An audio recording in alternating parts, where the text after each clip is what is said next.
Salut, c'est Cindy, contente de vous retrouver pour une nouvelle vidéo. Alors, les deux dernières vidéos que je vous ai présentées, on parlait du printemps, hein. Je vous ai présenté ma pile à lire pour le printemps, je vous ai présenté des recommandations en format poche, toujours pour le printemps.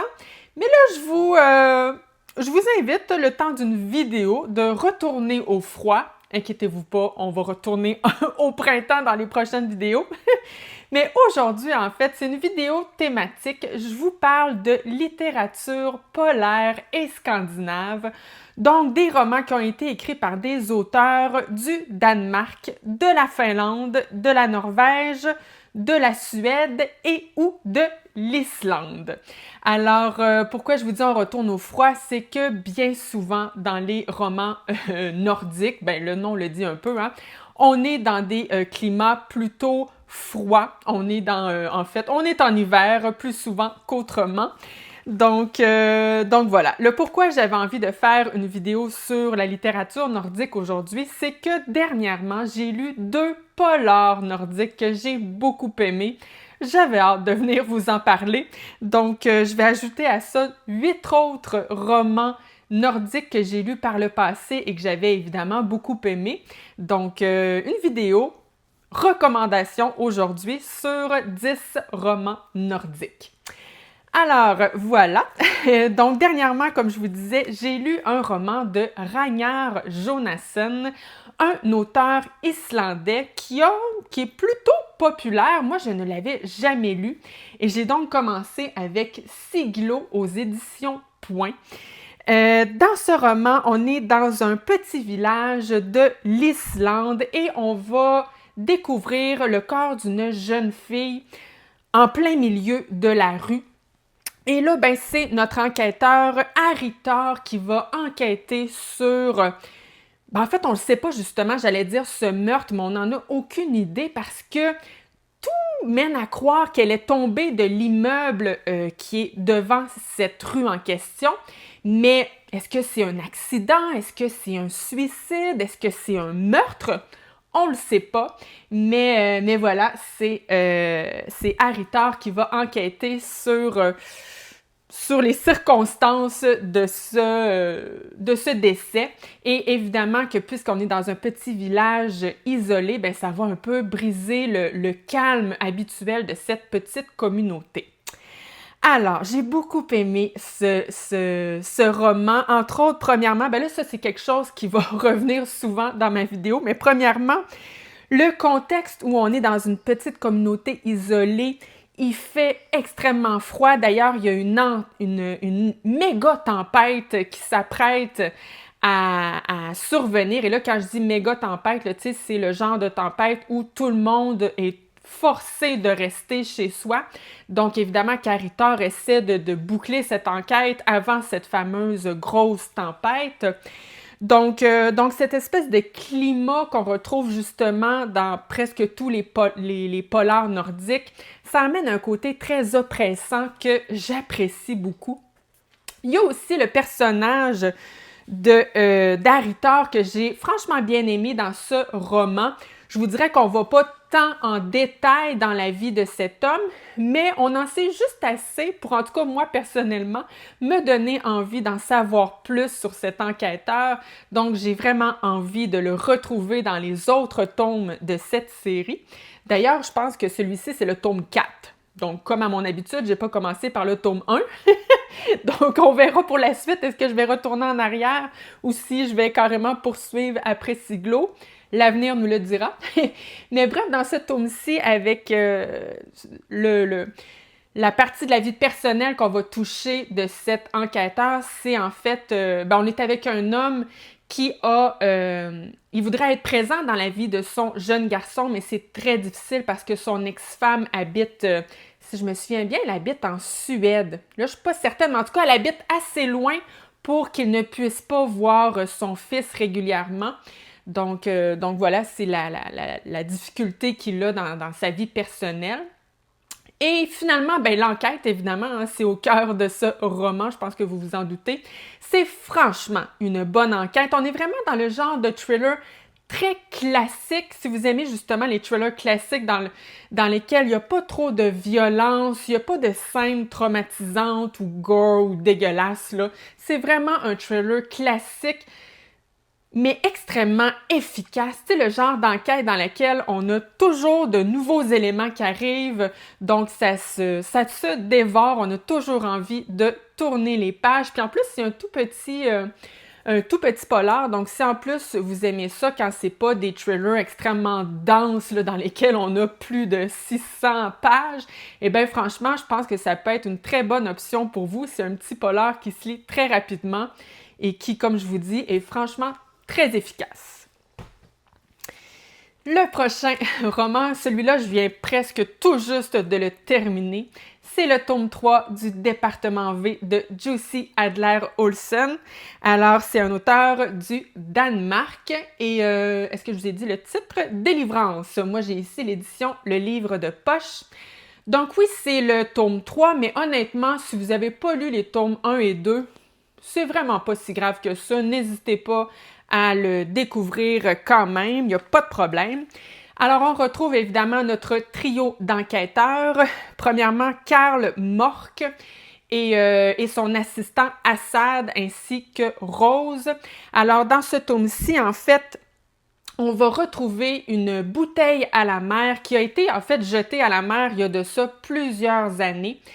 Et à l'intérieur de cette bouteille, on a un message écrit avec le sang de la victime et on apprend grâce à cette lettre qu'on avait en fait deux frères qui ont été enlevés par un homme, un psychopathe qui semble s'en prendre aux enfants issus de communautés religieuses fermées. Donc, je pense qu'on peut le dire, des sectes. Et donc, voilà, notre trio d'enquêteurs va tenter de savoir s'il y a eu d'autres victimes. Est-ce que ces deux frères en question, est-ce qu'ils sont toujours vivants? Et évidemment qu'on souhaite trouver le coupable, en fait, voilà. Et donc, alors moi, pourquoi j'aime tant cette série de Jussi Adler-Olsen, c'est que, premièrement, notre trio d'enquêteurs, c'est la dynamique au cœur de ce trio, c'est vraiment ça que j'apprécie. Puis on est dans un trio d'enquêteurs, tu sais, complètement atypique, ne ressemble pas pantoute aux autres enquêteurs qu'on peut avoir dans d'autres thrillers. Premièrement, Karl Mork il est toujours en train de râler, sérieusement, il est vraiment détestable, mais tu sais, le genre de détestable, en tout cas que moi, je suis capable d'apprécier malgré tout. Faut dire aussi que ses collègues, Assad est tellement mystérieux, tu sais, on ne connaît pas encore tout le passé d'Assad, mais il est tellement efficace, donc c'est ce qui fait qu'on se pose tellement de questions, mais d'où qui vient Assad? Et Rose, qui est une femme, quoi dire de Rose? Tellement excentrique, tellement bizarre dans ses réactions, mais elle aussi, my God, qu'on l'aime, puis qu'elle aussi est mystérieuse, puis on veut en savoir plus sur elle. Et bref, tout ça emmène des dialogues au cœur de ce trio, mais tellement savoureux. Donc voilà, je les aime d'amour, ces trois enquêteurs. Et donc oui, c'est bien beau les enquêteurs, mais dans ce cas-ci, j'ai bien aimé aller dans un univers, je trouve, qu'on n'a pas tant exploité dans les autres thrillers, c'est-à-dire, vous savez, je vous l'ai dit, hein, les communautés religieuses, les sectes, ça amène des aspects et des sujets franchement intéressants à ce roman. Et dernière chose que j'aime beaucoup dans ce roman, mais aussi dans comme je vous dis, ça c'est le tome 3, mais c'était la même chose pour les tomes 1 et 2. On est dans une narration alternée, c'est-à-dire qu'il y a des chapitres où on est avec les enquêteurs, des chapitres où on est avec les victimes, des chapitres où on est avec le psychopathe et même avec des personnages de son entourage. Et moi, j'aime ça, cette narration alternée. Je trouve que ça amène du rythme, ça amène quelque chose d'hyper addictif. Donc, même si c'est un très gros thriller, là, il fait plus de 700 pages, moi, j'ai trouvé que, franchement, ça se dévorait. Donc voilà, je vous le recommande, puis je vous recommande toute la série du Département V. Là, je vous dis ça. J'ai juste lu les 3 premiers tomes, là. Bon, je vais un peu fort, mais en tout cas, je vous recommande les 3 premiers. Et voilà.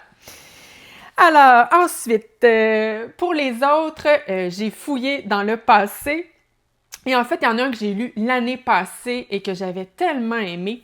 La Cité des genres de Arnaldur Indridason. Alors ici, c'est aux éditions Point. Et c'est un auteur qui nous vient de l'Islande. Et donc, on est ici avec le commissaire Erlendur qui enquête sur le meurtre d'un vieil homme solitaire. Mais là, cette enquête, en fait, va nous mener vers d'autres enquêtes, des vieilles enquêtes oubliées qui vont faire ressortir, entre autres, les secrets d'un viol qui aurait été commis 30 ans plus tôt. Et là, ben voilà, c'est Erlendur qui va enquêter sur ces crimes. Voilà, allons-y comme ça. Ben là, c'est quelque chose qui, ouais, comme je vous disais, ça va revenir souvent, mais ici aussi, j'ai adoré l'ambiance très oppressante, cette espèce d'immersion totale en Islande. C'est franchement très intéressant. Ça amène justement une ambiance très pesante. Ensuite, vous allez voir qu'en fait, mon avis ressemble un peu à ce que je vous ai dit pour celui de Ragnar Jonasson, parce que ici aussi, j'ai adoré le personnage de l'enquêteur. J'ai vraiment envie ici aussi d'en connaître plus sur ce personnage. Dans ce tome-ci, là, on est vraiment dans sa relation avec sa fille qui est extrêmement difficile parce que sa fille est toxicomane. Donc, évidemment, qu'elle se retrouve toujours dans des situations qu'en fait, aucun parent ne veut vivre. Donc, on vit ça avec notre personnage d'Erlendur. Et donc, voilà un personnage passionnant, mais l'enquête, ici aussi, on est dans un thriller très classique, mais encore une fois, tellement efficace. Celui-là aussi, là, je me souviens, là, le genre de thriller qui se lit tout seul, en fait, parce qu'il y a toujours quelque chose de nouveau qui arrive. C'est palpitant. On a toujours envie de tourner les pages. Donc, franchement, une autre très bonne recommandation. Ensuite, celui-ci, ça fait quand même plusieurs années que je l'ai lu, mais je me souviens que je l'avais franchement bien aimé. Le journal de ma disparition de Camilla Grebe. Alors ici, j'ai l'édition Le Livre de Poche et on est avec une autrice de la Suède dans ce cas-ci. Alors ici, on retrouve moi j'allais dire la profileuse, on dit profileuse, voyons, il me semble que ça se dit mal en français, c'est pas, en tout cas, elle s'appelle Anne, et Anne, elle disparaît dans la forêt suédoise alors qu'elle était en plein milieu d'une enquête sur une affaire de meurtre qui n'a jamais été résolue. Et là, Anne, on voit en fait qu'elle commence à avoir des symptômes d'amnésie. On comprend qu'elle est au tout début de la maladie d'Alzheimer. Et donc, en fait, la seule chose dont elle dispose pour aider les enquêteurs à poursuivre l'enquête, finalement, c'est son journal intime qui va l'aider à reconstituer les événements pour justement aider les enquêteurs. Donc voilà, c'est aussi un roman dans lequel on alterne entre plusieurs voix. Entre autres, un jeune garçon, Jake, un adolescent qui est vraiment en pleine quête identitaire. Ça amène un côté que j'avais bien aimé à ce roman. D'ailleurs, c'est ce que j'avais le plus apprécié de ce roman. Oui, l'enquête, je l'avais bien aimé, c'était réussi. Ici aussi, on est dans quelque chose de plutôt classique. Mais ce qui m'avait tout particulièrement... Voyons, je fais shaker la table. Moi, je pense que ma caméra a fait... Wouh! J'espère que je ne vous ai pas donné mal au cœur. Alors, moi, ce que je disais, c'est que ce roman explore plusieurs thématiques, plusieurs sujets très contemporains, vraiment intéressants. Donc, entre autres, là, on est dans un petit village suédois où il y a beaucoup, beaucoup de réfugiés qui vont venir s'installer, puis ça emmène beaucoup de tensions avec les résidents du village en question. Puis vous allez voir là, que c'est un sujet qu'on aborde grandement dans ce roman. Et il y a aussi, comme je vous disais, là, toute la quête identitaire autour du personnage de Jake que je vais vous laisser découvrir, mais ça aussi, j'avais franchement beaucoup aimé. Donc voilà, c'est d'ailleurs une autrice que j'ai lue par la suite. J'ai lu d'autres romans d'elle et c'est franchement toujours... peut-être pas toujours super bon, mais de manière générale, je pense que je vous recommande toute la bibliographie de cette autrice, même si, bon, je les ai pas encore tous lus, mais je vous dirais que c'est plutôt gage de qualité. Ensuite, là, on met de côté le temps d'un roman, les polars nordiques, parce que cette fois-ci, c'est un titre, en fait, un roman qui fait du bien, donc parfait pour placer à travers plein de thrillers. Vieux, râleur et suicidaire, la vie selon Ove de Fredrik Backman, publié aux éditions Presse de la Cité. C'est un auteur suédois. Et en fait, ce roman nous raconte la vie d'Ove, un retraité veuf et grincheux. En fait, il passe ses journées, en fait, depuis la mort de sa femme, parce que, oui, je vous l'ai dit, hein, il est veuf, il est nouvellement veuf. Et depuis la mort de sa femme, en fait, il veut mourir, c'est pas compliqué. D'ailleurs, au début de ce roman, on assiste à plusieurs tentatives de suicide de sa part. Tu sais, c'est un vieux grincheux. Tout ce qu'il fait de ses journées, c'est essayer de faire respecter les règles de son petit quartier, là, les immeubles, tous les immeubles, comment on appelle ça, un lotissement, si je me trompe pas. donc c'est ça, il est assez chiant, finalement. Et là, lui, là, son quotidien, sa vie va être carrément bouleversée par l'arrivée de nouveaux voisins qui sont un peu bruyants, un peu dérangeants, mais hyper attachants, hyper gentils, hyper chaleureux. Puis là, suite à plein de petits imprévus, ça va un peu obliger notre bon vieux Ove à s'ouvrir de nouveau aux autres. En fait, s'ouvrir là, tout particulièrement à ses voisins en question. Et donc, tranquillement, pas vite, on va commencer à apprécier notre vieux grincheux parce que tranquillement, pas vite, on va comme un peu, j'ai envie de dire,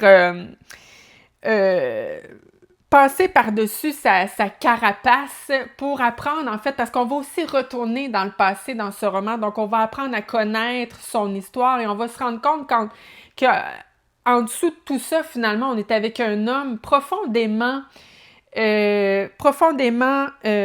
cache un immense chagrin, en fait, de la perte de sa femme. D'ailleurs, on va apprendre leur histoire d'amour, leur rencontre, etc. Puis c'est vraiment beau. Finalement, c'est un roman rempli de tendresse. C'est hyper touchant à lire. Vous savez, le genre de roman qui alterne entre rire et pleurs. Tu sais, ça nous fait rire puis ça nous fait pleurer en même temps. J'ai adoré ça. Puis c'est aussi un roman dans lequel on met de l'avant la solidarité. Tu sais, je me souviens, je vous en parlais avec la semaine passée du roman « Ensemble, c'est tout » d'Anna Gavalda. Je vous avais dit que c'était un peu un hymne à la solidarité. Ben, c'est la même chose dans ce cas-ci. Donc, franchement, si vous avez envie d'un peu de tendresse dans votre vie, dans vos lectures, ben, je vous le recommande. Ensuite, on retourne vers un polar. Au sombre de Suzanne Jansson aux Presses de la Cité. Cette fois-ci, c'est un roman suédois également, un polar suédois. Alors, dans ce roman, on va être en fait dans un roman dans lequel on a une disparition d'enfants. Là, je dis disparition, mais justement, on ne sait pas ce qui est arrivé au petit Adam. C'est Martin qui était responsable de son petit garçon cette journée-là parce que sa femme était partie pour quelques jours, si je me souviens bien, dans sa famille. Et là, Martin, en fait, il était dehors avec son petit gars. Là, il faut qu'il rentre en dedans juste pour répondre à un coup de téléphone. Et là, quand il ressort dehors, son petit garçon n'est plus là. Impossible de le retrouver. Et là, ce qui arrive, en fait, c'est qu'eux autres qui habitent proche de la mer sont sur une île, en fait. Je dis la mer, est-ce que c'est la mer? En tout cas, sur le bord de la plage. Et donc, les policiers, eux autres, vont en arriver à la conclusion que le petit garçon s'est noyé. Mais Martin, lui, il croit pas pantoute à la noyade, fait qu'il va commencer sa propre enquête. Donc voilà. J'ai beaucoup aimé ce thriller. Moi, il m'a gardé, j'ai été intriguée du début à la fin. J'avais donc hâte de savoir qu'est-ce qui était arrivé à ce petit garçon. Puis on a toutes les réponses à la fin en passant, là, donc le genre de thriller très satisfaisant. Et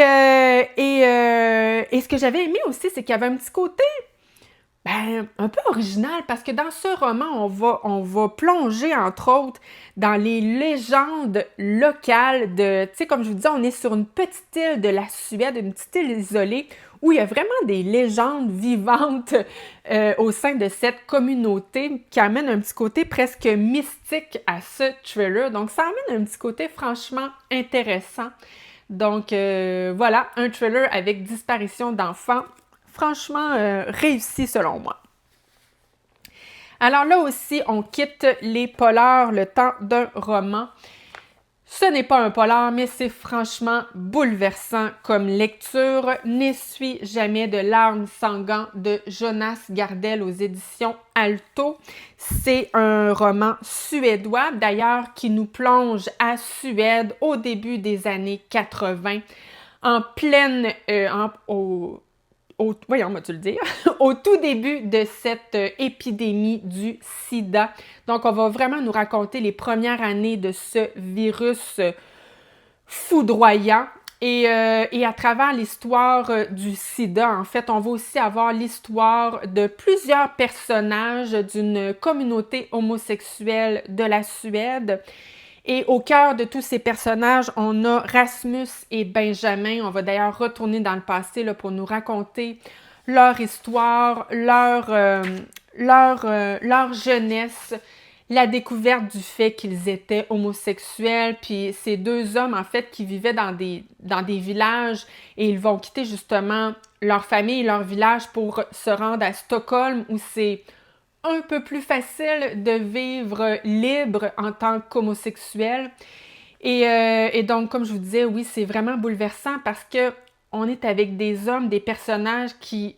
C'est déjà extrêmement difficile à cette époque, pourtant ça fait pas si longtemps, mais de vivre librement en tant qu'homosexuel. Ben là arrive ce fameux virus qui, tu sais, au départ, on l'appelait le cancer gay. Donc, des hommes qui vivaient déjà avec difficulté leur homosexualité, qu'ils vivaient parfois dans la honte, et bien là arrive ce virus qui les plonge encore plus dans la honte. Et là, on est avec des hommes, en fait, qui vont souffrir et mourir dans des conditions horribles, dans la honte, isolés dans des petites chambres d'hôpital parce que tout le monde a peur d'eux. Ah, vraiment, c'est horrible à lire. Horrible, mais en même temps tellement touchant aussi parce que, tu sais, il y a quand même tellement une belle amitié entre tous entre ces hommes-là desquels on va parcourir la vie.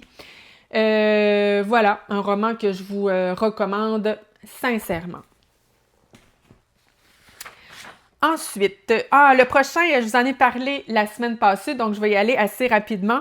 L'Alchimiste de Anne-Catherine Bowman, qui est tout récemment sorti aux éditions J'ai lu, mais qui avait été publié sous un autre titre en grand format aux éditions La Peuplade. Ça s'appelait En dehors de la gamme. Alors, c'est une autrice ici du Danemark. Alors, dans ce roman, on est avec deux étudiantes en psychologie qui collaborent sur un mémoire de recherche qui porte sur la médicalisation du deuil. Et oui, c'est-à-dire qu'on souhaite vraiment de commercialiser un médicament qui viendrait diminuer ou même enlever la tristesse dans une période de deuil. Et leurs travaux de recherche vont en fait les amener à découvrir une société pharmaceutique. Et en fait, ce qu'ils vont découvrir plutôt, c'est que cette compagnie pharmaceutique en question a manipulé les données et a caché, entre autres, les effets secondaires de son médicament. Donc voilà, on est vraiment dans un thriller médical et on a tout ce côté très addictif. Vraiment, c'est hyper intriguant. On a toujours envie de tourner les pages. Mais en plus de ça, on a plein de réflexions tellement intéressantes sur le monde pharmaceutique, mais sur le deuil aussi. Vraiment, j'avais adoré ce roman. Ensuite, un thriller. Bon, le prochain thriller dont je vous parle. Honnêtement, moi, je l'avais bien aimé, mais pas plus que ça. Mais en fait, c'est mon regret de l'année passée parce que Imaginez-vous donc que c'était le tome 3, le dernier tome d'une trilogie. Et comme vous l'avez sûrement remarqué, moi, là, les thrillers dans lesquels on a des enquêteurs qui reviennent, là, tu sais, des enquêteurs récurrents, je m'en fous un peu de l'ordre, là, je les lis dans le désordre, puis la plupart du temps, ça ne dérange pas pantoute. Mais dans ce cas-ci, je l'ai senti vraiment que ça dérangeait. Je l'ai senti que j'aurais tellement plus apprécié ce livre si j'avais lu les tomes 1 et 2. Mais je vous en parle quand même aujourd'hui parce que j'ai vu un tel potentiel avec cette autrice que je souhaite découvrir cette année avec d'autres titres.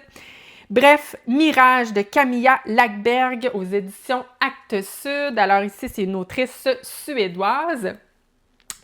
Alors, le potentiel que j'avais vu avec ce roman, c'est qu'on a... Moi, j'aime ça, les thrillers dans lesquels les auteurs mettent autant d'attention sur les personnages que sur l'enquête. Et justement, dans ce roman, il y a plusieurs personnages, vraiment des personnages qui me semblaient tellement intéressants, mais je l'ai bien senti qu'il aurait fallu que je connaisse leur histoire avant ce tome-ci. Tu sais. En fait, c'était pas tant que j'étais perdue, mais je le sentais que j'aurais été bien plus intéressée par mes personnages si j'avais su tout ce qui leur était arrivé avant, tu sais. Fait que voilà, c'était pas une bonne idée de commencer par le tome 3 dans ce cas-ci. Mais dans ce roman, en fait, on va faire la découverte d'ossements humains dans un tunnel de métro. Mais on va aussi avoir parallèlement à ça le ministre de la Justice qui reçoit des menaces de mort. Et le ministre de la Justice en question, ben ça donne que c'est l'ex-mari de l'enquêtrice, de l'inspectrice Mina. Et d'ailleurs, dans cette série, dans cette trilogie, c'est un duo, donc une inspectrice Mina et aussi un mentaliste qui s'appelle Vincent Valder. Et ça, je trouvais ça le fun, l'idée là, du... oui, inspectrice, mais avec un mentaliste, là, ça amenait quelque chose de plutôt original et intéressant. Et donc voilà, je vous recommande de commencer par le premier tome, contrairement à moi, qui s'appelle La boîte à magie. Voilà. Et finalement, je gardais ce titre pour la fin parce que là, on était en plein hiver, presque... c'est vrai que j'ai 2 romans dans lesquels l'hiver n'a pas trop rapport, mais de manière générale, on était dans un climat très hivernal. Et je termine cette vidéo avec Été de Måns Kallentoft aux éditions Point, un auteur suédois. Donc voilà, ici, au lieu d'être dans un climat glacial, on est au contraire en pleine canicule. Il y a même des incendies de forêt qui font des ravages dans une petite ville de la Suède. Et dans ce cas-ci, on est avec une inspectrice qui s'appelle Malin, qui va enquêter sur une série d'agressions et de meurtres atroces visant des adolescents. Et là, le suspense va vraiment embarquer encore plus, en fait, oui, pour les lecteurs, mais aussi pour notre inspectrice dans ce roman, parce que le responsable de ces crimes, là, qui se trouve à être un pervers sexuel, eh bien, imaginez-vous donc qu'il va s'en prendre personnellement à la fille de cette inspectrice. Donc, on est évidemment dans une espèce de course contre la montre pour sauver son enfant et démasquer le coupable. Alors, donc, je trouve ça le fun parce qu'ici, contrairement au climat glacial, comme je vous disais, on a vraiment une atmosphère très étouffante de par la chaleur extrême. Donc, on est vraiment complètement à l'opposé des autres polaires dont je vous ai parlé. Et la petite touche d'originalité que j'ai bien aimée avec ce thriller, c'est que l'auteur donne la parole aux morts. Oui, on a dans ce roman les victimes, en fait, ceux qui sont morts, ils interviennent dans ce roman. C'est un peu comme si, en fait, ils observaient l'enquête de l'au-delà. Donc, ça, je trouvais que ça amenait une petite touche originale que j'avais franchement appréciée avec ce thriller. J'ai dit quoi? Donc, suédois, n'est-ce pas? Ah, mon Dieu, je me souviens plus. Oui, c'est ça, hein, suédois. D'ailleurs, là, c'est la fin de mes recommandations. J'aimerais tellement ça en commentaire si vous pouviez me dire, vous, vos polars nordiques, vos polars... je dis polars, non. littérature, on n'est pas obligé de s'arrêter au polar. Si vous avez des recommandations à nous faire de romans nordiques et scandinaves, je dis romans, là, mais ça peut être des bandes dessinées, ça peut être des essais, n'importe quoi, allez-y fort en commentaire. D'ailleurs, tout spécialement, si vous avez des romans, je me suis rendu compte en fait que j'avais aucun roman de la Finlande et de la Norvège. C'est dommage, je trouve ça plate. Fait que si vous avez lu des romans norvégiens ou finlandais, ben allez-y, faites-nous des recommandations en commentaire. Ça va être intéressant d'ajouter tout ça à cette sélection d'aujourd'hui. Donc voilà, merci beaucoup d'avoir été là et moi je vous reviens dans 2 semaines avec une nouvelle vidéo. Merci, à bientôt!